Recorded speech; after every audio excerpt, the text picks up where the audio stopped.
a place that is spoken about only in whispers. A dark area that spawns the beginnings of urban legends. A place where anything can happen and usually does. During the light of day, it hides just outside of view. But when the sun goes down, spirits, creatures of the night, roam free, and things do go bump in the night. It is in every state and every country, and there is no escaping it, no matter how safe you feel behind your locked doors and latched windows. So we invite you to turn down the lights and turn up your radio while we join Dave Schrader and Tim Dennis, your hosts, on a journey into the darkness on the edge of town. Good evening and welcome back to the Darkness on the Edge of Town Paranormal Radio Show. I'm your host, Dave Schrader, and with me, my co-host and producer, Mr. Tim Dennis. Good evening, Tim. Good evening, sir. We are now going to delve into the world of cryptozoology with our next guest. Our next guest is Nick Redfern, and he is an author, and his new book is called There's Something in the Woods. Covers a little bit of everything from Bigfoot to Mothman, werewolves, chupacabras, and more. And Nick Redfern also comes to us from Texas. Let's welcome to the show, Mr. Nick Redfern. Thank you for joining us, sir. Hey, guys. How's it going? Doing great. Thanks for joining us. I appreciate you chiming in. It's been a busy couple of weeks in the world of cryptozoology. Yeah. Now, can you explain to our listeners that are maybe new to this, what is exactly cryptozoology? Yeah, cryptozoology, excuse me, Dave, in simple terms, is basically the study and the investigation of weird creatures, and that could be anything from Bigfoot to the Loch Ness Monster, the Abominable Snowman, the Chupacabras, as you mentioned, but it can also include so-called out-of-place animals where, for example, someone will see a big cat roaming down the road of the town they live in, or somebody sees, a kangaroo that's escaped, or something like that. So it can kind of cover all sorts of different areas, but broadly speaking, it's a study of mysterious animals. Those creatures that science tells us doesn't exist, but the witnesses tell us do exist. Well, Nick, and I mentioned you're in Texas, right? Mm-hmm. But that is definitely that is definitely not a Dallas accent, I hear. Where are you from originally, Nick? No, that's not a Dallas accent. I'm actually from England, but my wife's from Texas. She's originally from Beaumont, and we spent some time living in England, and then moved back to this area about 2 years ago. Now, can you tell me what got you involved in this part of the field? Well, what actually happened was that when I was about 5 years old, my parents took me on holiday for a week to Scotland, and we spent a day at Loch Ness. And my father related this story to me about how, there was this monster or this still surviving dinosaur living in Loch Ness. And I guess even as a 5-year-old kid, I wasn't sort of old enough to appreciate the whole intricacies of the story. But, when your imagination gets a grip on you at that age, I was still old enough to think, wow, there's a monster living in Loch Ness. And I guess that really sort of got my interest and intrigue going. And, I'd read books on things like the Loch Ness Monster when I was like 7 or 8 years old, and it sort of really captured my attention. This whole idea that, in the woods and the lakes and the forests, there could be creatures lurking in there and out there that we really don't know a great deal about. And so that really got my attention and interest and set me off on this trek, I guess. So have you actually gone out since then and investigated Loch Ness yourself? Oh, yes, I've done a lot of on-site investigations. I've probably been to Loch Ness now about 5 times, I think, over about the last 20 years. And Loch Ness is kind of a weird place because it's a very atmospheric place. It's a very large loch. It's 23 miles long, a mile wide, and roughly about 800 feet deep. And the water's literally pitch black in colour due to the large quantity of peat in Loch Ness. And it's surrounded by these large hills and forests, and it has this old ruined castle on the shores of the loch. So it looks very sort of spooky and atmospheric. And now, the loch, though, itself was a man-made loch, right? No, it actually wasn't. What happened was that it used to be open to the sea, but when there was the last ice age, it became landlocked. And so one of the theories about the Loch Ness Monster is the idea that maybe if it's a flesh and blood animal, that it could make, at one point at least, make its way or their way from the sea into the loch. And then when the ice spread and the access to the ocean became closed, that it then became landlocked, if you like, and was forced to remain in the lock. So, a lot of theories, but that's sort of one of the main ones that proponents of things like the plesiosaur theory tend to subscribe to. With all the research that you've done over the last 20 years, have you ever seen something that you believe fit the bill of the Loch Ness Monster in the 5 sightings? Well, 5 times I have to say that I haven't. But again, that's not surprising. I mean, one of the things I think it's important to mention about Loch Ness is that the fact that we don't have a body and the fact that sightings aren't that common strongly suggests that, again, if this is a flesh and blood animal of some type, it almost certainly derives its oxygen from the water like a fish. Now, there are a few reports of the creature having been seen on the very edge of the shore, but for the most part, the sightings have been reported in the water, and yet they're not that common. And although Loch Ness is a very, very busy body of water, so that does tend to suggest that the creature only surfaces out of the water or puts its head out of the water, I guess, out of curiosity, in simple terms, and it's probably some sort of a water-breathing creature. So in that respect, I think, that's probably one of the reasons why people such as myself who look for these things haven't seen them, purely because the chances of being in the right place in a 22-mile-long loch at the right time of the year just to see one of these things surfacing is pretty much, it's sort of stretching credibility to be in the right place at the right time on the right day, in the same stretch of 23-mile-long water. So. Now, I'm sure you've kept up with all the research that's been done on Loch Ness as well. And, one of the most popular sightings are the 3 humps, or the humps that seem to move through the water. And now that we've got the high-definition cameras, they've actually been able to break down that footage and see a lot of these humps that seem to be appearing are actually just the roll of the waves through the loch. Yeah, there's a lot of controversy about, what people see in Loch Ness or what they don't see. And you're quite correct, Dave, that when you're on Loch Ness, you need to be aware of the fact that, for example, waves and wakes from boats can actually create a lot of imagery that does look weird. Now, there's no doubt that in some cases people have misidentified waves and wakes from boats and speedboats, that sort of thing, and thought it is, a classic couple of humps. But there are other reports that seem more substantial in terms of where it does look like, the people are describing some sort of body that's undulating in the water. Now, if that is the case, the big question is what are they? As I mentioned earlier, you've got the plesiosaur theory, which is certainly the most popular one. At least as far as the media is concerned, it's actually kind of surprising that if you ask people in the mainstream cryptozoological community, particularly in England, a lot of them tend to subscribe to the idea that these creatures could actually be very, very large types of eel, rather than anything, that's like a hangover from the prehistoric age. Right, and they've actually found half-eaten eel carcass, correct, on the sides of the shore that are pretty large, and they figure that if this is the case. There have been a lot of reports of people seeing creatures that seem more to fit the idea of an eel. Now, I'm sure the Scottish Tourist Board would love it to be a plesiosaur, right, and some sort of dinosaur.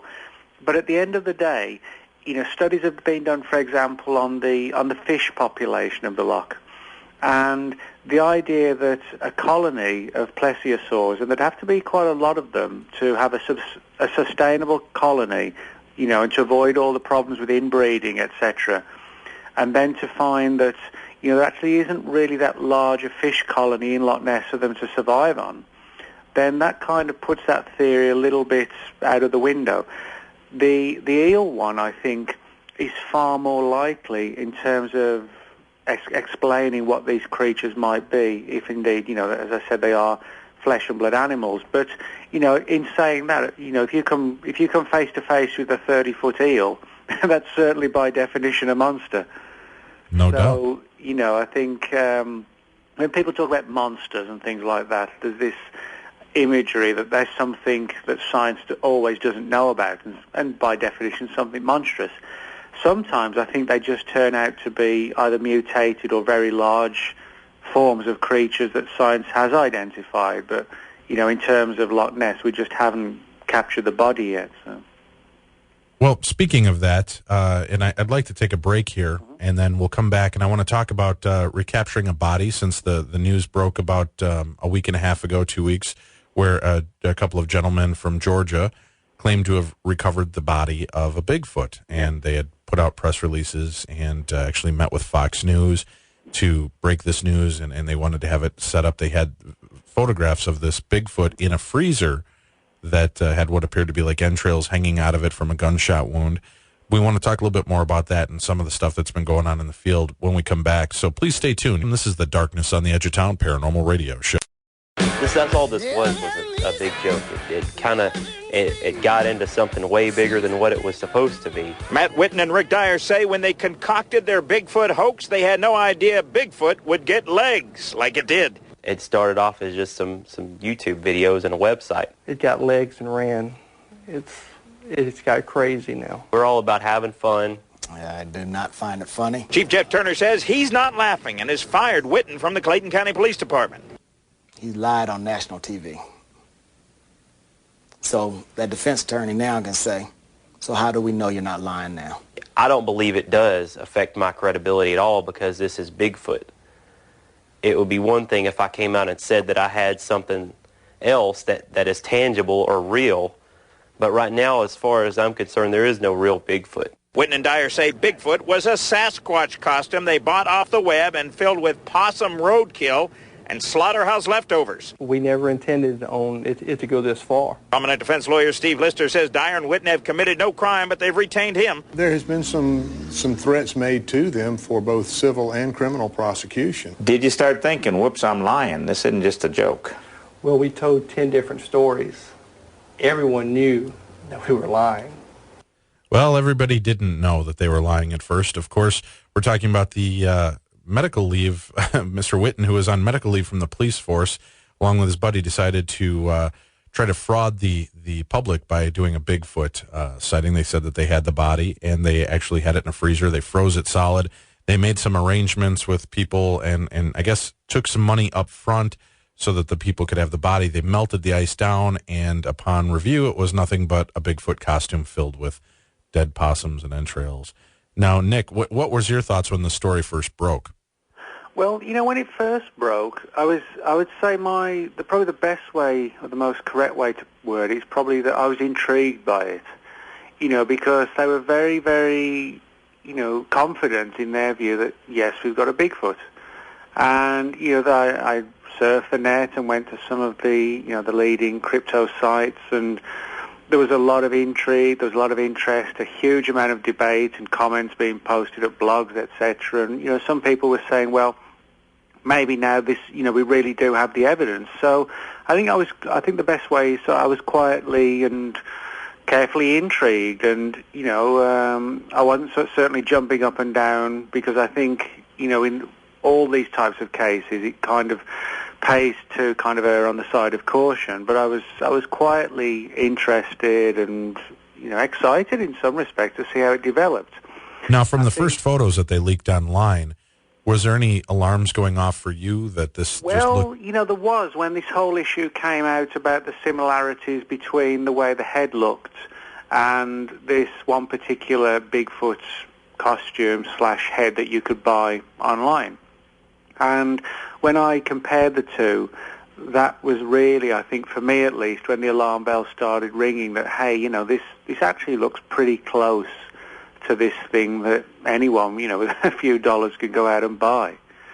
And so in that respect, that for me, I think, more than anything else, was the big red flag. Now, as time went on, and then we had the press conference, and they said, well, we're going to invite Fox News down, and that to me didn't actually sound like the work of a hoaxer. The idea that if you hoax something, you've got to be pretty confident to invite Fox News on live TV to come down and examine the body, or at least film the body.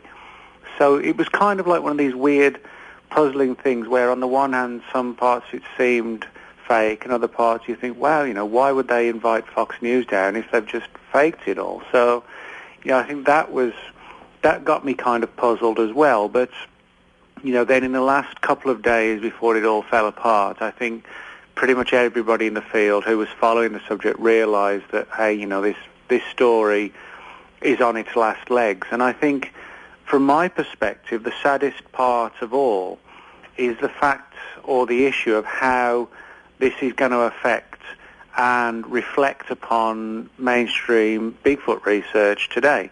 Now, of course, every news station you can conceivably think of pretty much followed this story in some respect. Right. And, I just know that the next time that there's a Bigfoot sighting and it makes its way onto one of the mainstream news channels, that the relevant person who's doing the interview is going to say, well, how can we take this news sighting seriously when the biggest thing in the Bigfoot world in the last few years, that turned out to be a hoax? So why shouldn't this one turn out to be a hoax? And I think that is the attitude that unfortunately is going to affect much of the subject, kind of like as a roll-on from this hoax event. Yeah, that's what my fear was, is that this is going to set back the field of cryptozoology and the investigating quite a bit, because it does look bad for the field to have goofballs out there running around, especially, I guess these guys charge upwards of $1,000 to take you on Bigfoot hunts. Well, it wouldn't have been so bad. Well, it would have been bad anyway, but it wouldn't have been so bad if it hadn't reached the mainstream media.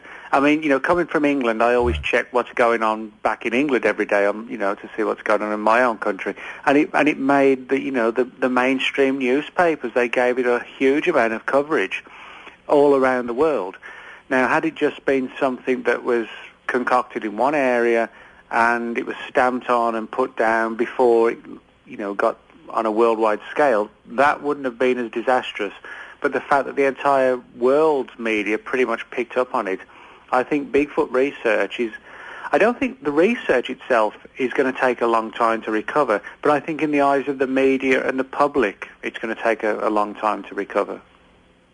You know what I'd like to talk, Nick, while we have him in the studio, we have our international correspondent who is from England as well, and he's visiting us live in the studio. And one of the other news stories that he had pulled aside for us is about this Yeti hair, and our international correspondent is Adrian Lee. Adrian, welcome back into the show. Hi, Dave.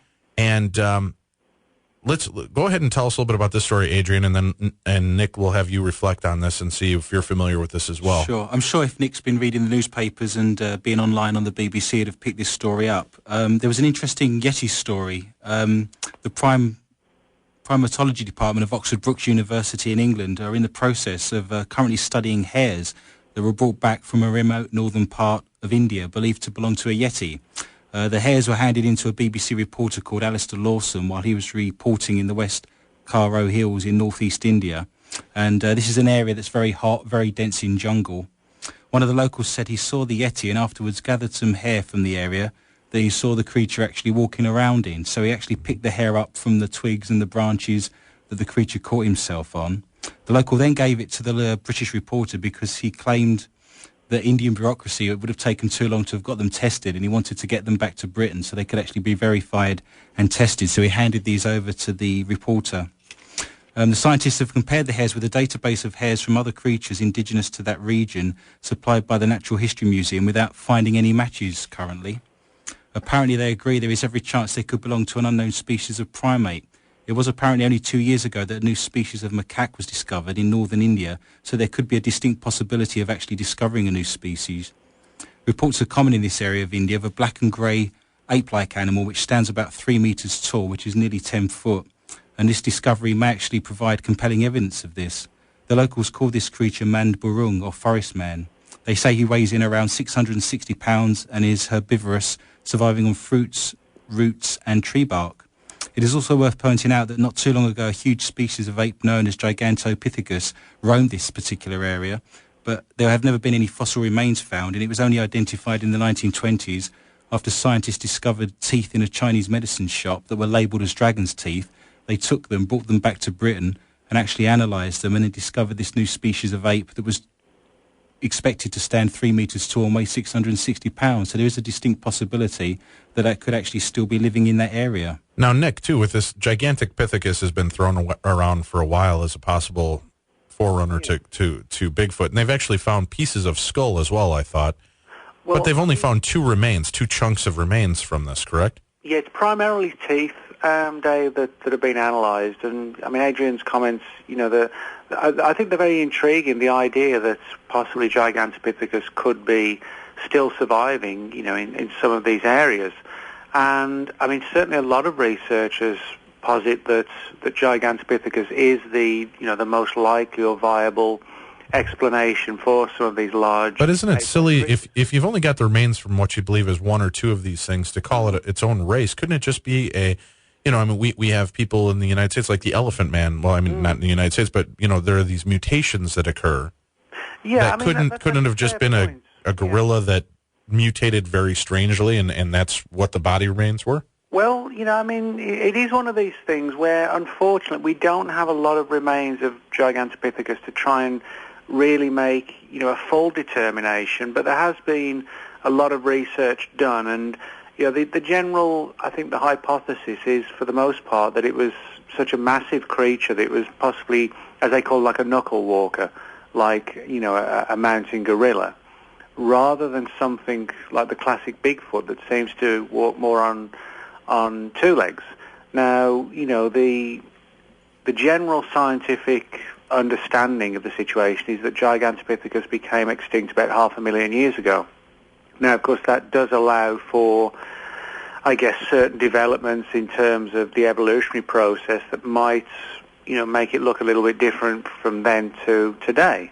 And, you know, the creature's adapted to its habitat, which might account for some changes. But, you know, I do think it's very intriguing that, you know, as Adrian points out, we have these reports of these creatures having been seen in particular areas today, where, broadly speaking, we know that Gigantopithecus did roam at some point thousands and thousands of years ago. I think that in itself is something that shouldn't be ignored. Now, Adrian, you also had in the story, one of the wrap-up points, you're saying that Sir Edmund Hillary, when he was climbing Everest, also found hair. Absolutely. I believe that he actually went back in 1961 to 62 to actually look for the Yeti. And he went on an extensive tour of the area, but I believe he didn't actually find anything. But lots of locals did give him hair and to analyse and bring back, and I think they are comparing those at the moment with the things that he brought back. Was that hair ever identified, do you know? I know that they dismissed a lot of the things they brought back as being a really rare blue bear that was local to the area. But the interesting thing for me from the story is that the hairs that have been given to Oxford Brookes University actually have follicles on them. So I believe they're actually looking at the DNA as well. So they've actually got quite a lot to go on there. Very good. Well, we're going to take a break. We'll be back with more Darkness on the Edge of Town with our guest, Nick Redfern. Stay tuned. They're hardly beautiful and barely average. In fact, when they were both born, the doctor slapped their moms instead of them. I will slap you so hard you end up in the Ming Dynasty. Welcome back to the Darkness on the Edge of Town with Dave Schrader and Tim Dennis. Once again tonight, reports of a chupacabra sighting in Texas. Last year, DNA testing of a strange corpse found at a ranch showed it was just a mangy fox. But tonight, sheriff's deputies in South Texas say they caught a strange creature on video. Chris Sadeghi has the story. For 8 years, Corporal Brandon Riedel has been patrolling DeWitt County. On Friday, though, he was involved in a different kind of chase. What crazy is that? Hot on the tail of what just might be a chupacabra. The animal captured the attention of everyone around here last year after one was caught, and now this video. You know, I've been patrolling these back roads for a long time, and I've never run across anything like this until that day. With a passing glance, it may just look like a dog or coyote, but if you know the legend, you're going to look a little harder, and if you have a camera, hit record. I'm seeing it, but I don't believe it. It's in the daytime. And you could tell that the front legs were shorter than the back legs, and the way it's running, it doesn't run like a normal coyote or dog would. Let's slow it down a little. Look when it turns its head and see that long snout. That's the type of feature that legends are made of. But when I saw it from the side, I was like, that's exactly what we've been seeing in the papers, what we've seen on the T-shirts. The creature ran off and has not been caught, so the sighting is only going to feed the beast. But Sheriff Joe Zavasky says it's nice to have a hometown star. I love this for DeWitt County. It has brought a lot of attention to us, and I believe there's something to it. A mystery that everyone loves chasing. Chris Sadeghi, KVUE News, Nightbeat.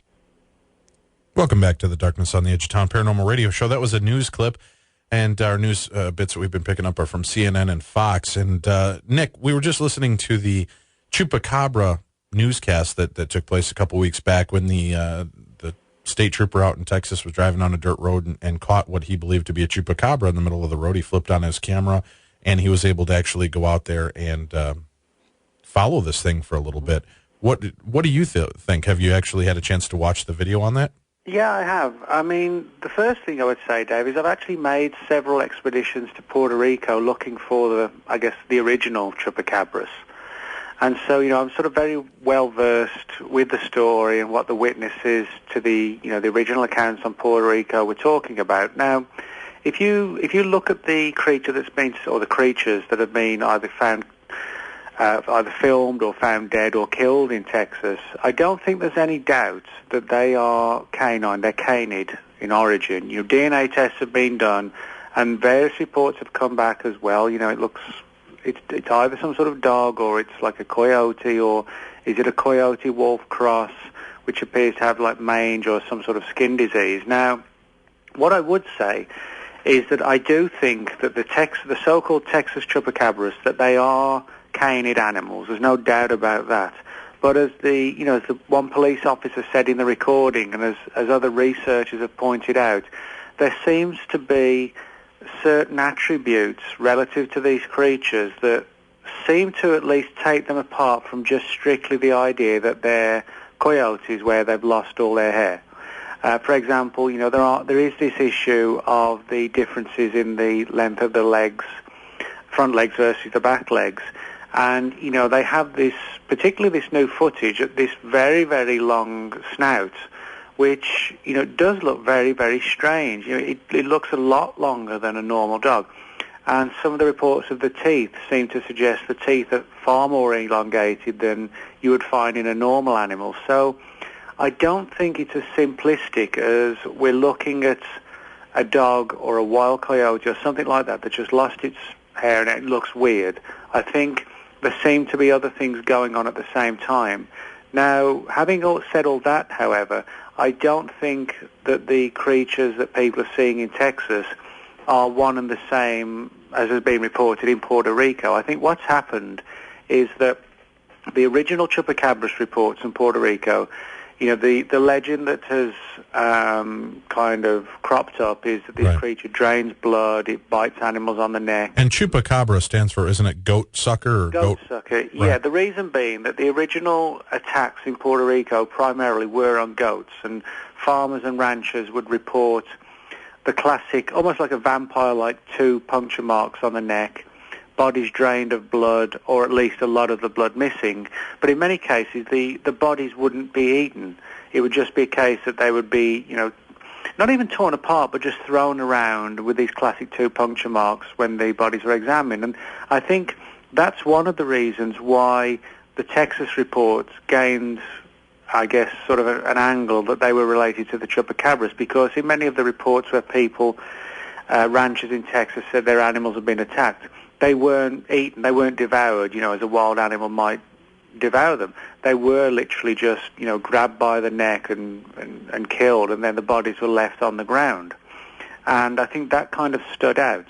And, people began to wonder, well, is this the chupacabras? Now, as I said, I've made several trips to Puerto Rico looking for the chupacabras, which collectively probably amount to about a month's time spent on the island in total. Now, most of the people who reported the chupacabras in Puerto Rico have described a bipedal creature, a 2-legged creature, whereas whatever these creatures are in Texas, however you want to interpret them, there's no doubt they're running around on 4 legs. Right.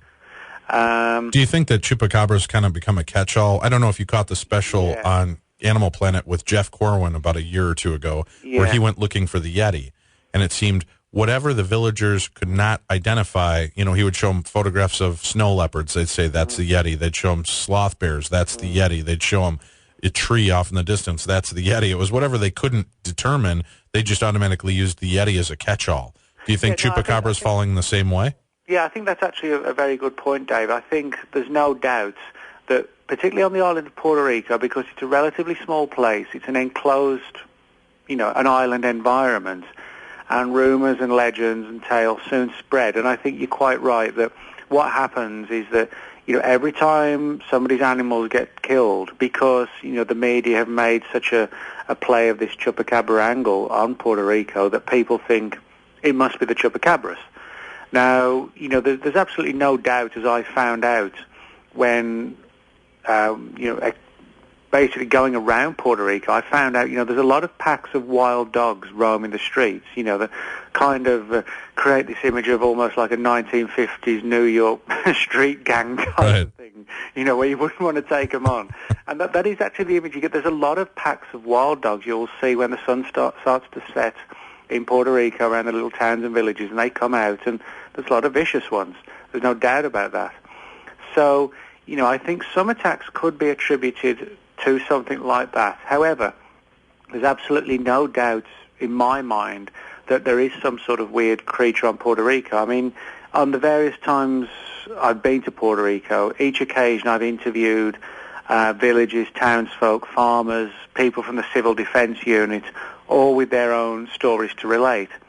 One woman in particular, a lady named Norca, who I interviewed at length in 2004, she told me how she'd seen this very weird creature, which she described as having like a monkey-like body and face, but a pair of two, I guess, like bat-like wings, like membrane-type wings that you would see on a bat rather than a bird.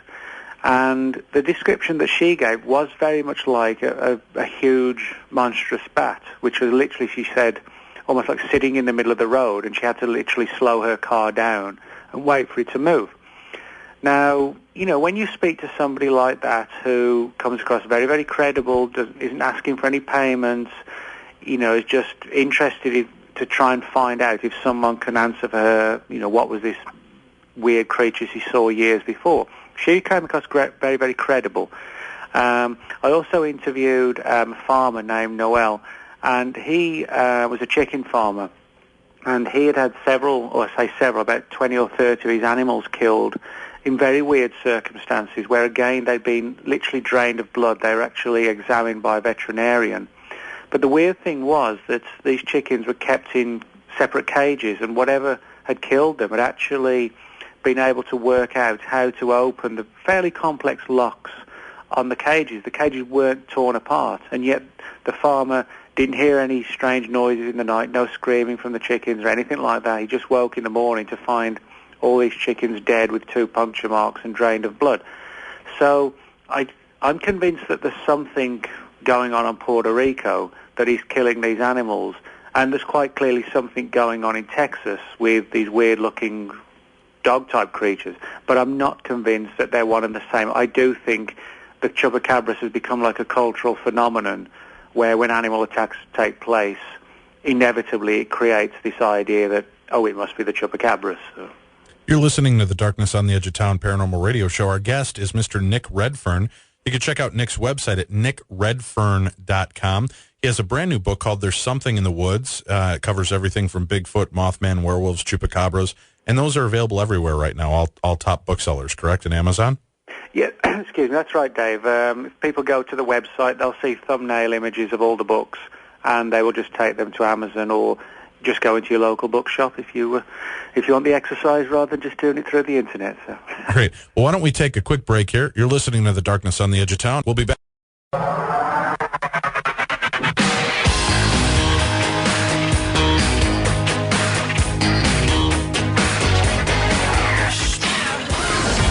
Now from the deep, or is it? A creature washing ashore on the eastern seaboard, and since a picture of this Montauk monster was posted online, it has received 60,000 hits.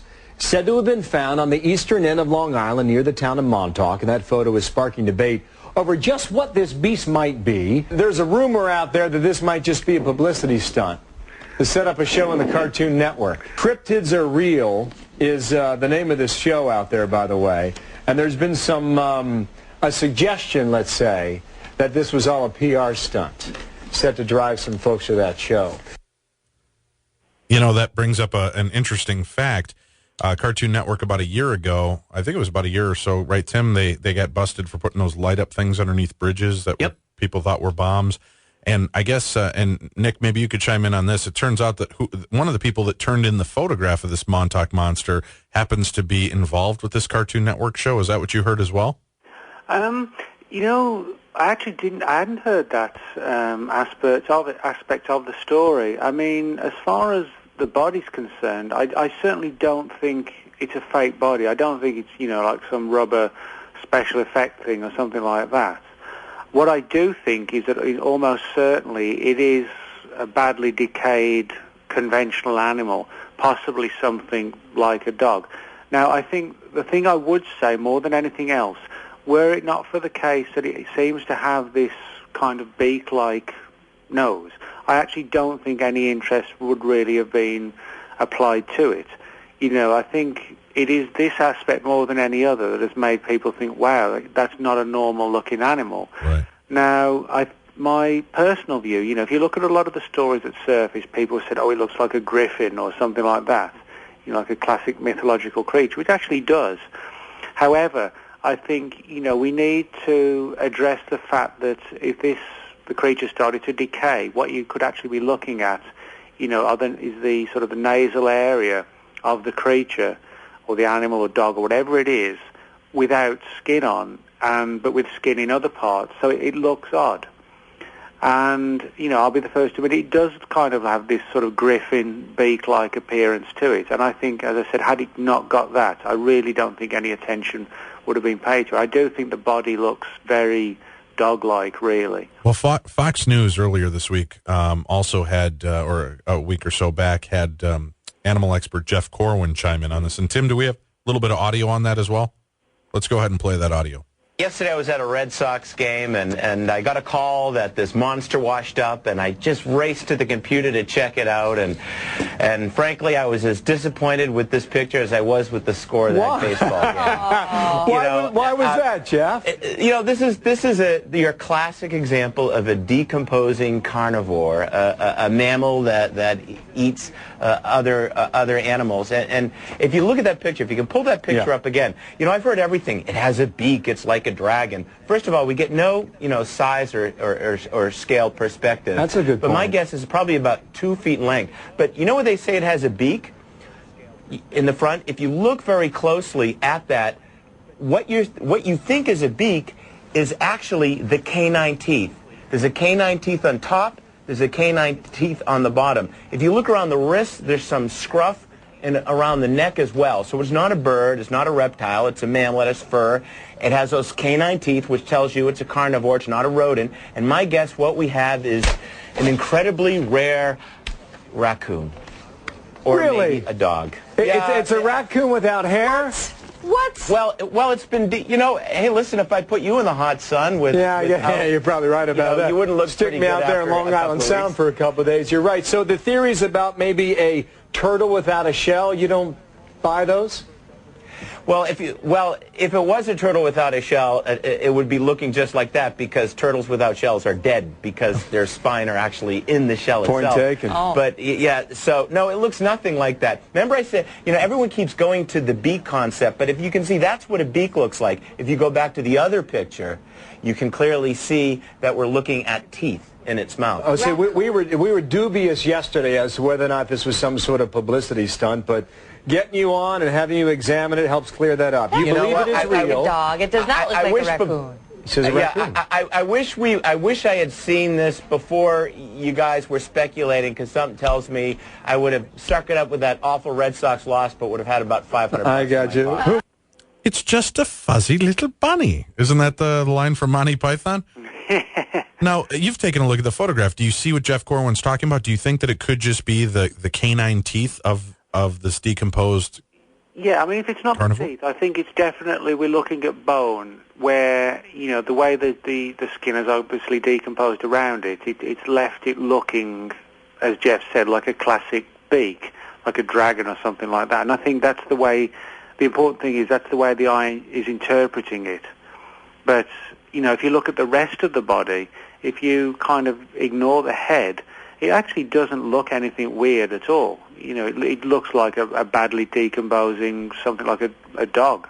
People have said a pit bull or something like that. So I think, it's the mind's interpretation that he's making more of the facial structure than is actually there. Now, of course, I hate to sound like a skeptic because I've dismissed that one and I've dismissed the Texas Chupacabra. And I'm actually not a skeptic. It's just that, unfortunately, I think, in the last few weeks we've had these two cases which I'm sure are more conventional but weird-looking animals. Right, and that's interesting, too, is that, in the last few weeks, I mean, how strange is this? People were saying it might be a viral marketing campaign for this new cryptid show, but you get the Manitowoc Monster washing up, you get, about a week and a half later, you get the El Chupacabra video from the Texas Ranger that videotaped it, and then within a few days of that is this Bigfoot sighting, or Bigfoot body discovery, and it does start to sound a little hokey, don't you think, at this point? Well, some people have said that, but my view is I don't actually agree with that personally for the main reason that I think, the police video, for example, there's no way I don't think at all that could be staged, as part of a campaign. I think they legitimately filmed something, and because... However, one of the guys involved in the Bigfoot hoax is a cop that was on leave. So it's not like they can't be reached, and if they thought it was part of a marketing technique... That's true. I'm sure as time progresses we're going to hear more on this. What I actually think is happening, though, is that right now, for reasons that aren't necessarily good reasons, cryptozoology is big news. So I think the media is following the subject. For the most part, the media doesn't take that much interest, but because there have been these high-profile things, and possibly a few others, that has led to coverage, and I think maybe that has, in turn, made people think, well, we've got this piece of film footage, let's put it out there, because the media is obviously taking an interest. So I think it's like one of these roll-on things where the media follows the stories, people think it's okay to talk or show what we've got because we're not going to be laughed at, so they put stuff out, the media reports on that, then more people come forward, and I think it could be something along those lines, but, I'll be interested to see how it actually develops, in terms of these theories about viral marketing and so on. Well, I agree. I think time will tell a little bit more on this, and I hope that's not the case because, again, I think that's going to do a lot more damage to this field and the credibility of true investigation. Yeah. And I do want to make a mention for those of you listening. We're going to open up the phone lines in the third hour here. Nick will take your calls about cryptozoology, about the books that he's written, and the new book, There's Something in the Woods, which covers all of the different cryptids out there. And you can check out Nick's website again at nickredfern.com. You're listening to the Darkness on the Edge of Town Paranormal Radio Show. We're here with you every Saturday and Sunday night from 9 till midnight Central Time. We do hope that you'll check us out, and also check out our website at darknessradio.com. We'll archive all of our shows after they air so you can check them out on our website. We hope that you will stick with us here on the Darkness on the Edge of Town Paranormal Radio Show. We'll be back with the third hour and your calls. Thank you for tuning in, and stay tuned. We'll be back with more and your calls